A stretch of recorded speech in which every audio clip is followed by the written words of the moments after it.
What I'm about to share happened to me a few months ago, but the memory remains so vivid that sometimes I wonder if I'm still trapped in that nightmare.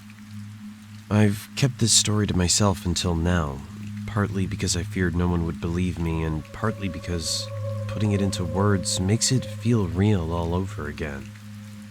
I was 15 at the time, living with my family in a quiet suburban neighborhood. Like any other night, we had our usual evening routine. My parents checking the locks, everyone settling into their rooms, and me getting comfortable in my Winnie the Pooh pajamas. It was around 11:30 p.m. when I decided to play some Roblox before bed, knowing we had a family trip planned for the next day. The game helped me wind down, and soon enough, I felt sleep tugging at my consciousness. I remember checking my phone one last time, 11:47 p.m., before drifting off. What followed would change me forever. In my dream, I found myself in what seemed like an endless forest. The darkness was absolute, save for an ethereal glow that followed me like a personal spotlight, illuminating just enough of my surroundings to make the shadows deeper and more menacing. The air felt thick and stagnant, carrying an overwhelming smell of wet earth and decay. I was wearing a white nightdress, one that I owned but rarely wore, and my bare feet could feel every twig and stone beneath them. That's when I heard it, the first giggle. It started soft, almost childlike. But there was something wrong about it, something that made my blood run cold. From behind the trees, they began to emerge. Clowns. But not the kind you see at a birthday party or circus. These were wrong. Their makeup was smeared and dirty, their costumes stained with what looked like mud, or worse. Their smiles were too wide, their eyes too dark, and their movements too jerky, as if they were puppets being controlled by unseen strings. I ran. The forest seemed to stretch endlessly in every direction, and the clowns kept appearing, their laughter growing louder and more distorted. My lungs burned and my feet were bleeding, but I couldn't stop. Their giggling had transformed into a cacophony of screams and howls that seemed to come from everywhere at once. Then I tripped. I remember the sensation of falling, the world spinning around me as I tumbled over what felt like a massive log. Everything went black. When awareness returned, I wasn't alone. They'd formed a circle around me, dozens of them, their faces illuminated by that same mysterious light that had followed me through the forest. Their smiles had grown impossibly wider, and some had sharp, yellowed teeth protruding from their painted lips. I screamed until my throat felt raw, until finally, I woke up. My room was freezing despite the sweat soaking through my clothes. The ceiling fan whirred above me at full speed, and my blankets were scattered across the floor. But something was terribly wrong. Instead of my Winnie the Pooh pajamas, I was wearing the white nightdress from my dream. My feet were caked with dirt and scratched, leaving muddy marks on my sheets. The door to my room was cracked open, even though I distinctly remembered closing it before bed. My heart nearly stopped when I noticed small, dirty handprints on the inside of my door, as if something had been trying to get out rather than in. I sat there, paralyzed with fear, until the sun began to rise. When I finally found the courage to leave my room, my mother was in the kitchen, looking concerned. "Did anyone go out last night?" she asked, her voice tight with worry. "The front door was unlocked this morning, but I know I checked it before bed." I never told her what happened. I threw away the white nightdress that same day, stuffing it deep in our outdoor garbage bin. Sometimes I wonder if I should have kept it as proof, but I couldn't bear to look at it anymore.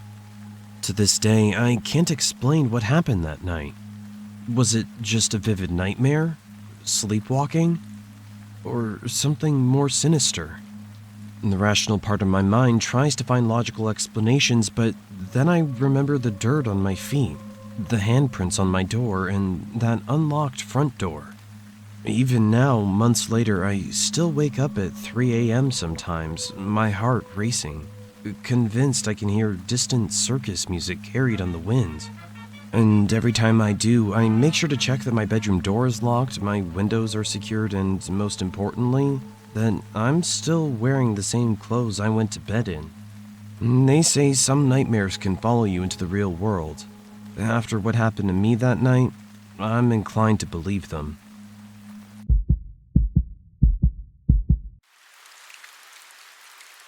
Some childhood memories fade with time, becoming hazy and uncertain like old photographs.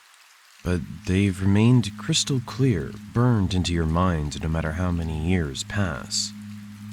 What happened to me in that old Victorian house when I was 6 years old falls into the second category. My mother and I moved into the Hamilton house, as the locals called it, in the autumn of 1998. The 3-story Victorian stood at the end of Maple Street, its weathered brick and ornate trim telling stories of decades gone by. Mom got it for a steal after her divorce, probably because it needed so much work. But to a single mother working 2 jobs, the price was right. The first few weeks were fairly normal, filled with the typical sounds of an old house. Creaking floorboards, settling foundations, and rattling pipes. But then the laughter started. I remember the first time I heard it. I was lying in my bed on the second floor, clutching my stuffed elephant named George, when the sound of children giggling drifted through my doorway. It was well past midnight, and Mom always turned off the TV before going to bed to save electricity. The laughter sounded like it was coming from multiple children, echoing down the long hallway outside my room. "Mom?" I called out, but there was no response. Just more giggling. Closer now. This became a regular occurrence. 2 or 3 nights a week, I'd wake up to the sound of children laughing in the hallway. When I told Mom about it over breakfast one morning, she blamed it on the TV from Mr. Peterson's house next door, or said I was probably dreaming. But I knew what I heard. Then came that night in December, a night I'll never forget, and one that my mother still can't talk about 20 years later. I woke up around 2 a.m. to the familiar sound of laughter, but something was different. Instead of coming from the hallway, it was in my room. The giggles seemed to circle my bed, moving from corner to corner in the darkness. I tried to sit up, to run to my mother's room, but I couldn't move. 2 invisible hands pressed down on my shoulders, pinning me to the mattress. The grip was firm, like an adult holding down a struggling child. I could feel fingers digging into my skin through my pajama top. The laughter grew louder, no longer playful, but mocking, almost cruel. I screamed so loud that my throat hurt. Mom burst into my room a few seconds later, flipping my bedside lamp. The hands vanished instantly, and the laughter stopped. "Sweetie, it's okay," she said, sitting on my bed. "You just had a bad dream." "But Mom, someone was holding me down!" I was crying hysterically. "My shoulders hurt!" I'll never forget the look on her face when she pulled down the collar of my pajama top.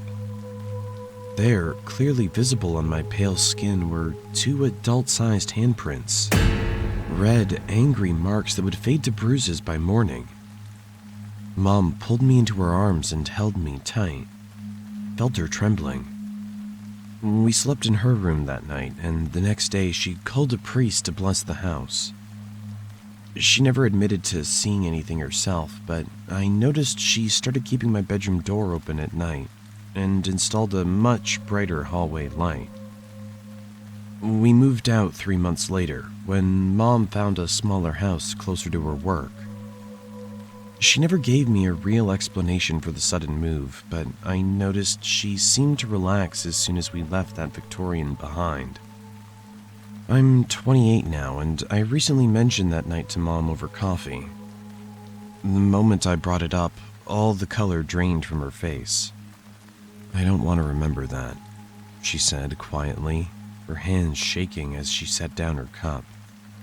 She changed the subject immediately, but later that evening, after a few glasses of wine, she confessed something. The night after the handprint incident, while I was sleeping at my grandmother's house, she stayed up late packing boxes. She told me she heard children laughing in my empty bedroom, and when she went to investigate, she saw handprints appearing one by one on my bedroom wall, as if made by invisible hands. We never discussed that house anymore, but sometimes, late at night, I still wake up thinking I hear distant laughter, and my shoulders ache with the memory of those invisible hands.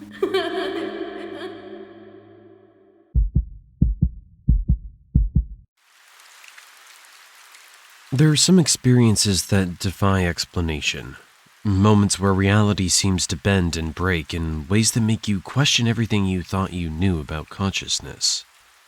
What happened to me this past August was one of those moments, and even now, months later, I find myself lying awake at night, afraid of accidentally triggering whatever glitch in reality I stumbled upon.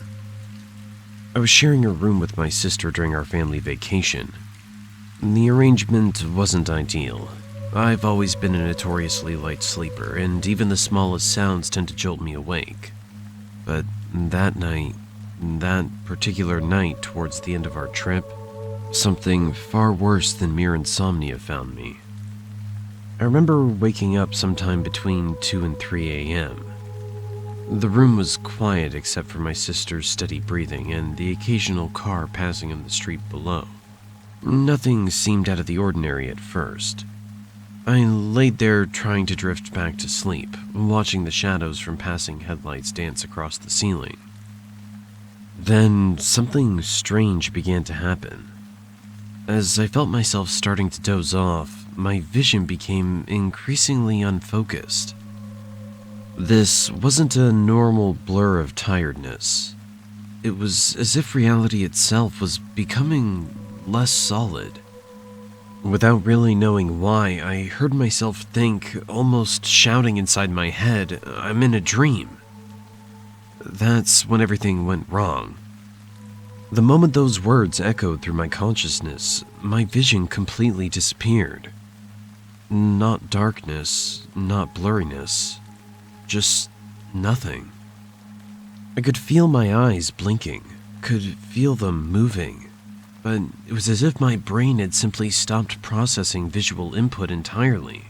Pure sensory void. Before I could even process the terror of this sudden blindness, I realized I couldn't move. My body felt like it was made of lead, every muscle frozen in place. My mouth wouldn't open, my vocal cords refused to work. I was trapped, blind, in a body that no longer responded to my desperate commands to move. But the worst was yet to come. Every sound in the room, my sister's breathing, the distant traffic, the hum of the air conditioning, suddenly transformed into something otherworldly.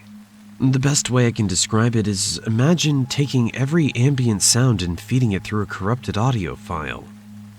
It was like a massive printer malfunctioning inside my head, a cacophony of digital distortion that grew louder and louder until it felt like my head would explode.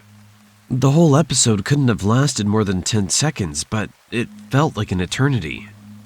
Then, as suddenly as it began, everything snapped back to normal. My vision returned. My body responded, and the hellish noise vanished, leaving behind a silence that felt almost holy in its normality. I lay there for several minutes, trembling, trying to process what had just happened. This wasn't like any sleep paralysis I'd experienced before, and I'd had my fair share of episodes as a kid. Those had been terrifying in their own right, usually accompanied by shadowy figures or a sense of a presence in the room. But this was different. This felt like I'd accidentally accessed some kind of glitch in consciousness itself, like I'd momentarily slipped between the cracks of reality.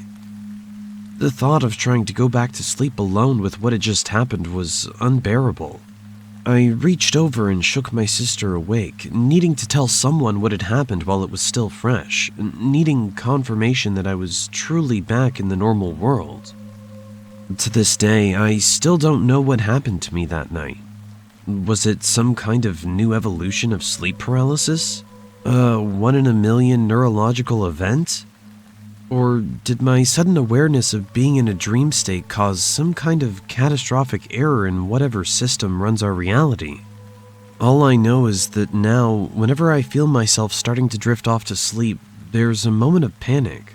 A fear that if I become too aware of that transition between wakefulness and dreams, I might once again trigger that terrible glitch. That momentary breakdown in the fabric of consciousness itself. Sometimes in my darker moments, I wonder if I ever truly woke up from that state at all.